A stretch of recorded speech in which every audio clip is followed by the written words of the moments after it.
बिस्मिल्लाहिर्रहमानिर्रहीम। अस्सलाम वालेकुम नाज़रीन, प्रोग्राम क्रॉसिंग लाइंस में खुशामदीद। मैं हूँ यासिर रशीद। नाज़रीन, पाकिस्तान की मुखलिसाना और बेलौस सिफारती कोशिशों के बायस अमेरिका और ईरान के दरमियान मुज़ाकरात का सिलसिला किसी न किसी तौर पर जारी है, लेकिन इस अहम और फैसलाकुन पेशरफ के बावजूद दोनों ममालिक के दरमियान गहरी बदएतमादी अब भी बरकरार है और हर कदम एहतियात और शकूक व शुबहात के साए में उठाया जा रहा है। कतर के दारुल हुकूमत दोहा में होने वाले हालिया राबितों ने इस अमल को आगे जरूर बढ़ाया, लेकिन अब मुज़ाकरात का अगला दौर ईरान के शहीद रहबर आला सैयद आयतुल्लाह अली खामनाई की तदफीन के बाद तक मौखर कर दिया गया। पाकिस्तान की वजारत खारजा के मुताबिक दोहा में पाकिस्तान और कतर ने सालसी का किरदार अदा करते हुए अमेरिका और ईरान के मुज़ाकरात कारों से अलग अलग मुलाकातें की। उन मुलाकातों में न सिर्फ स्विट्जरलैंड में होने वाली साबिका बातचीत को आगे बढ़ाया गया, बल्कि इस्लामाबाद मुफाहमती यादाश्त के निकात पर भी पेशरफ्त हुई। कतरी वजारत खारजा ने भी इस पेशरफ्त की तस्दीक करते हुए कहा कि फरीकैन ने बात जारी रखने पर इत्तफाक किया और आयतुल्लाह अली खामनाई की तदफीन मुकम्मल होने के बाद मुज़ाकरात का अमल दोबारा शुरू हो जाएगा। ये सारी पेशरफ्त एक ऐसे वक्त में हो रही है जब खित्ता पहले ही शदीद कशीदगी का शिकार है और हालिया हमलों के बाद हालात अब भी कशीदा है। फरवरी में अमेरिका और इजराइल के मुश्तरका हमलों में ईरानी supreme leader Sayyid Ayatollah Ali Khamenei की शहादत ने ईरान में शदीद रद्दअमल पैदा किया, जिसे ईरान भूला नहीं। और अब ईरान की सुप्रीम नेशनल सिक्योरिटी काउंसिल ने उनके खून का बदला लेने का ऐलान किया है। उस ऐलान ने न सिर्फ दाखिली फजा को मुतासिर किया, बल्कि मुज़ाकराती अमल पर भी उसके असरात मुरतब हो रहे हैं, क्योंकि ईरानी क़यादत अब सिफारतकारी के साथ साथ ताकत के तासुर को भी बरकरार रखना चाहती है। अमरीकी सदर ने इस तमाम सूरत हाल में मोहतात उम्मीद का इजहार किया है। उनके मुताबिक ईरान का जौहरी अफजूदगी कम करना मस्बत पेशरफ्त है और दोहा में होने वाली मुलाकातें मस्बत रही हैं, लेकिन उन्होंने साथ ये भी वाज़ेह किया कि अभी किसी हतमी नतीजे तक पहुंचना कबल अज़ वक्त होगा। सदर ट्रंप ने यह भी कहा कि अमरीका ने ईरान पर दबाव बरकरार रखा हुआ है, लेकिन इसके बावजूद मुज़ाकरात का दरवाज़ा बंद नहीं किया, जिससे एक बार फिर यह वाज़ेह हुआ कि अमरीका सिफारतकारी के जरिए ही इस तनाज़े को हल करना चाहता है। इस पूरे मंजरनामे में अमरीकी नायब सदर JD वैंस का हालिया बयान भी गैर मामूली अहमियत इख्तियार कर चुका है। उन्होंने वाज़ेह किया कि अमरीका किसी वाज़ेह मकसद के बगैर ईरान में दोबारा फौजी कार्रवाई करने का ख्वाह नहीं है, लेकिन उन्होंने इसके साथ ही यह खबरदार किया कि ईरान ने अगर अपने जौहरी प्रोग्राम को दोबारा तेज किया या बैनुल-अक़वामी जहाजरानी को खतरे में डाला तो अमरीका अपनी हिकमत अमली तब्दील करने पर मजबूर हो सकता है। ईरान भी अपनी पॉलिसी वाज़ेह नहीं कर रहा। एक तरफ जारहाना बयानात और जवाबी कार्रवाई के ऐलानात, तो दूसरी तरफ मुज़ाकराती मेज पे नरमी के इशारे भी मौजूद हैं। ईरानी पार्लियामान के स्पीकर मोहम्मद बाकिर कालिबाफ ने वाज़ेह किया कि बैनुल-अक़वामी मुआयनाकारों को ईरान में हालिया हमलों में मुतासिर होने वाले जौहरी मराकज़ तक रसाई नहीं दी जाएगी, जो आलमी सतह पर एक हसास मामला बन सकता है। लेकिन उसी के साथ उन्होंने ये दावा भी किया कि स्विट्जरलैंड में होने वाली बातचीत के दौरान ईरान के अपने $6 अरब के मुंजमद असासे हासिल करने के हवाले से पेशरफ्त हुई।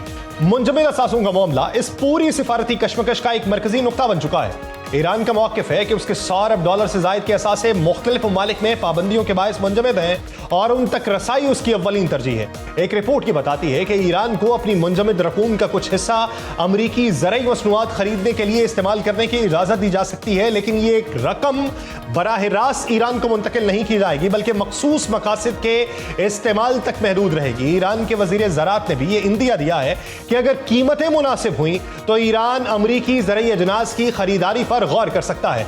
दोहा मुज़ाकरात में इलाकाई सलामती और खास तौर पर आबनाए हरमुज़ के मामले को गैर मामूली अहमियत हासिल रही, जो आलमी तवानाई की तरसील के लिए इंतहाई अहम गुज़रगाह है। ईरान ने इंदिया दिया है कि वो जहाजरानी के लिए गुज़रगाह को मशरूत तौर पर महफूज बना सकता है, लेकिन उससे पहले उसकी खुद मुख्तारी को तस्लीम किया जाए। दूसरी जानिब अमरीका और उसके इत्तहादी इस गुज़रगाह को आलमी मफाद का हिस्सा समझते हैं, जिस पर किसी एक मुल्क के मुकम्मल कंट्रोल को कबूल नहीं किया जा सकता। उन मुज़ाकरात में लबनान के हवाले से सूरत हाल भी ज़ेर बहस आई।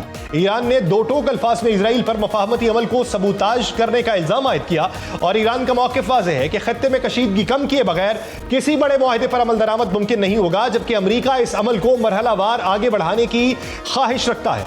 इन तमाम पेचीदगियों के दौरान पाकिस्तान और कतर का किरदार मजीद नुमाया हुआ। दोनों ममालिक न सिर्फ सालसी कर रहे हैं, बल्कि एक सह फरीकी फ्रेमवर्क के तहत मफाहमती याददाश्त पर अमल दरामद को तेज करने की कोशिश भी कर रहे हैं। इत्तलात के मुताबिक दोनों ममालिक ने फरीकैन पर आर्जी मफाहमत के लिए दबाव भी डाला है, ताकि कशीदगी को मजीद बढ़ने से रोका जा सके और मुज़ाकरात का सिलसिला मुनक़ता ना हो। यूं दोनों फरीक इस बात पर मुत्तफिक दिखाई देते हैं कि बातचीत का सिलसिला जारी रखा जाए। आने वाले दिनों में यह वाज़ेह होगा कि ये सिफारती कोशिशें किसी पायदार हल की तरफ बढ़ती हैं या एक बार फिर खित्ता नई कशीदगी की लपेट में आता है। इस पूरे मंजरनामे में ईरान ईरान के लिए बरसों से मुंजमद अपने अरबों डॉलर के असासों तक रसाई गैर मामूली अहमियत इख्तियार कर चुकी है। लेकिन हकीकत यह है कि यह पैसा बैंक अकाउंट्स में महफूज नहीं, जिसके बायस ईरान के लिए उन तक रसाई हासिल करना आसान नहीं होगा। हालिया मफाहमती पेशरफ इस मामले के ऊपर एक मरकजी नुक्ते के तौर पर सामने आई, लेकिन यह सवाल अब भी बरकरार है कि यह पैसा अगर अमेरिका नहीं तो फिर चीन, भारत या इराक जैसे मुमालिक इसे ईरान के हवाले करने से गुरेज क्यों कर रहे हैं? ईरान के मुंजमद असासों की असल मालियत के बारे में भी वसूख से कुछ कहना मुमकिन नहीं। मुख्तलिफ अंदाजों के मुताबिक यह रकम 27 अरब डॉलर से लेके 100 अरब डॉलर तक हो सकती है। ये तमाम फंड्स किसी एक जगह नहीं बल्कि दुनिया के मुख्तलिफ मुमालिक और मालियाती निजामों में बिखरे हुए हैं। उनमें तेल की बरामदात से हासिल होने वाली आमदन, बिजली और गैस की फरोख्त की रकूम, बैरून मुल्क बैंक अकाउंट्स में मौजूद ज़खायर और ऐसे असासे शामिल हैं जो दहाइयों से कानूनी तनाज़ात का शिकार है।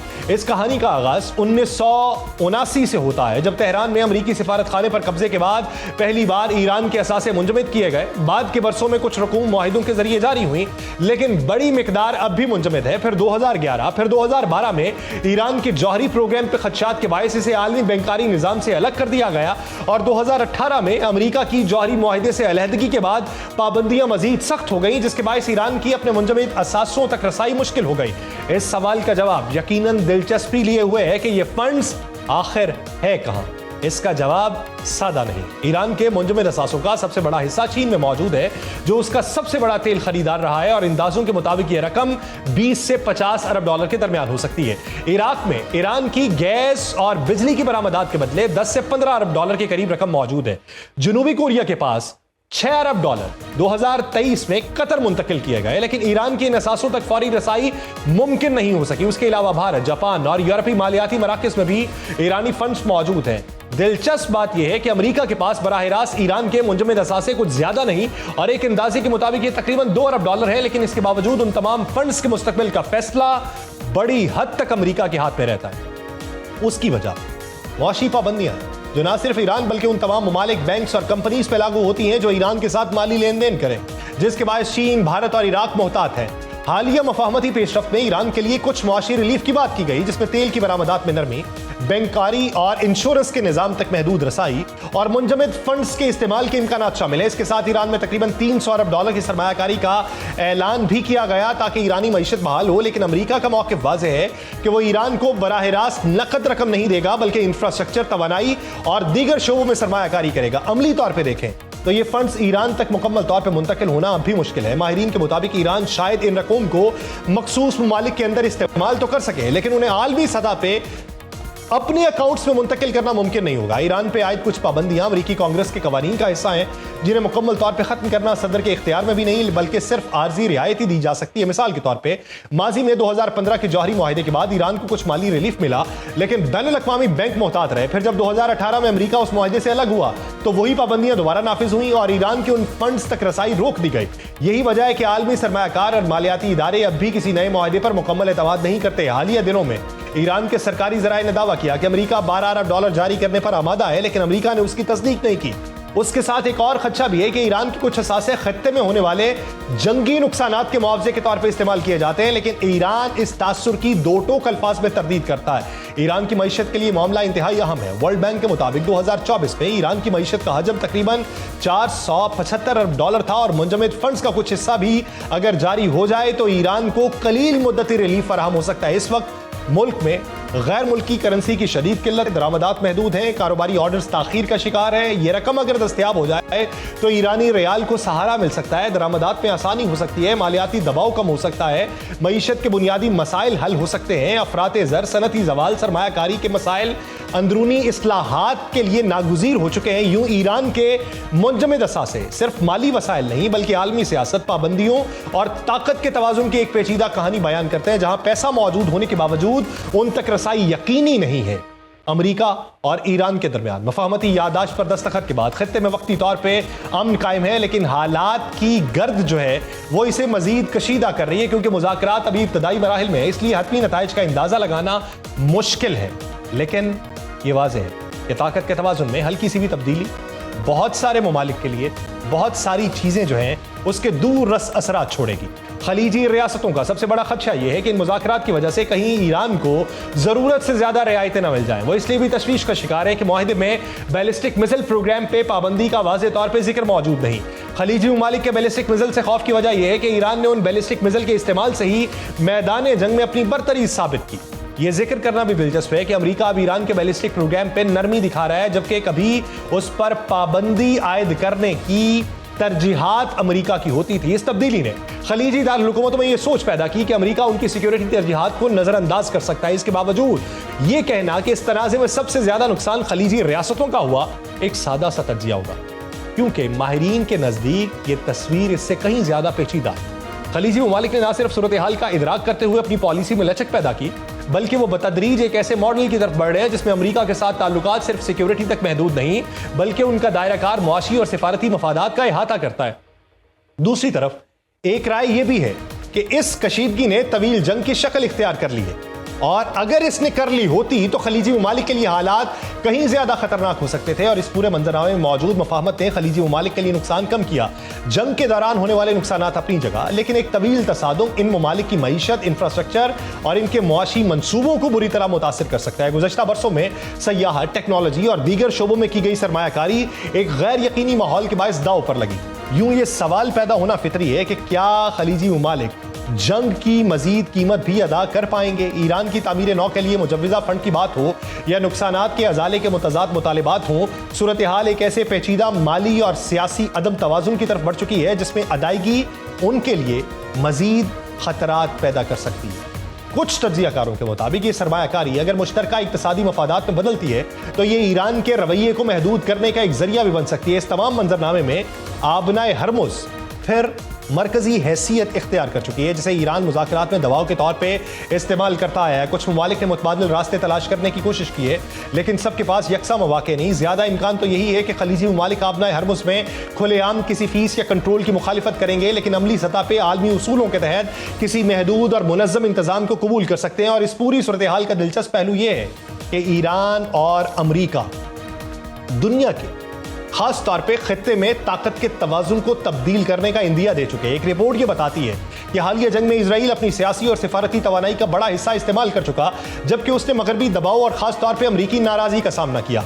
खलीजी ममालिक ने निस्बतन मोहतात और अमली हिकमत अमली इख्तियार की, जिसमें तसादुम से गुरेज और ताल्लुकात को मतवाज़िन रखा गया। लेकिन उसका मतलब ये नहीं कि खलीजी ममालिक के मसाइल खत्म हो गए, बल्कि उनके लिए असल चैलेंज अब शुरू हुआ है, जहां उन्हें एक ऐसे इलाकाई निज़ाम की तश्कील पर गौर करना होगा जिसमें ना सिर्फ ईरान शामिल हो, बल्कि उसके असर और रसूख को मुतवाज़िन भी रखा जाए। उसके लिए बाहमी हम आहंगी कलीदी हैसियत रखती है जो अब तक कमज़ोर दिखाई देती है। वसाइल, सिफारती रवाबित, स्ट्रेटेजिक अहमियत के बावजूद अगर ये ममालिक मुश्तरका हिकमत अमली इख्तियार नहीं करते तो उनकी अफरादी ताकत जो है वो महदूद हो सकती है, जो इनफरादी तौर पे कमज़ोर हो चुकी है। ये वाज़ेह होता जा रहा है कि अमेरिका के साथ ताल्लुकात एक नए मराहिल में दाखिल हो रहे हैं, जहां सिक्योरिटी की बजाय बाहमी मफादात के ऊपर बात होगी। और इस तब्दीली में मौके भी हैं, खतरात भी। अगर खलीजी ममालिक अपनी पोजीशन को मौसर अंदाज में इस्तेमाल करें, पॉलिसी साजी पहले से कहीं ज्यादा बेहतर करें, तो हालात बेहतर हो सकते हैं। यूं कहना मुश्किल है कि इस जंग में फातेह कौन रहा, शिकस्त किसकी हुई। हकीकत यह है कि खलीजी ममालिक ने बड़े पैमाने पर नुकसान बर्दाश्त किया और मुमकिन है कि अब कुछ कीमत भी अदा करें, लेकिन उन्होंने साथ ही एक ऐसे मरहले में दाखिल होने का मौका भी हासिल किया जहां वो अपनी हिकमत अमली को तब्दील कर सके। चुनाचे ये कहना गलत नहीं कि मशरिक़ वस्ता बड़ी तब्दीलियों से दो चार होगा और मुमकिन है कि ईरान का खित्ते में किरदार गैर मामूली